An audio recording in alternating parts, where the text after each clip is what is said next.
பெரியாரை பற்றி விமர்சிப்பதற்கு அனைவருக்கும் உரிமை உண்டு. ஆனால் வரி பிடித்த நாய் போல் குறிப்பவர்களுக்கு பதில் சொல்ல முடியாது என்று திராவிடர் கழக தலைவர் கி வீரமணி தெரிவித்துள்ளார்.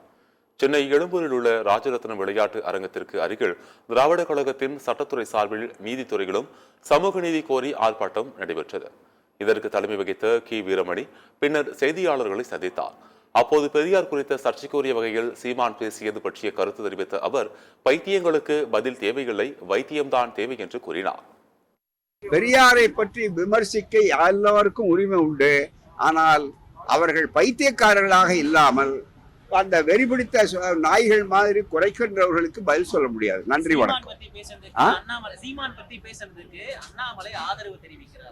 ஆமா, ஒரு பைத்தியம் இன்னொரு பைத்தியத்தோட சேர்றது இயல்பா. பைத்தியக்கார ஆஸ்பத்திரியில எல்லாமே அவரவர்கள் சொல்வார்கள். ஆகவே ஒரு பைத்தியம் என்று நினைத்ததற்கு மேலும் பைத்தியங்கள் நாட்டில் இருக்கிறது என்பதை தெரிந்து கொண்டு சிகிச்சை அதிகமாக வேண்டும்.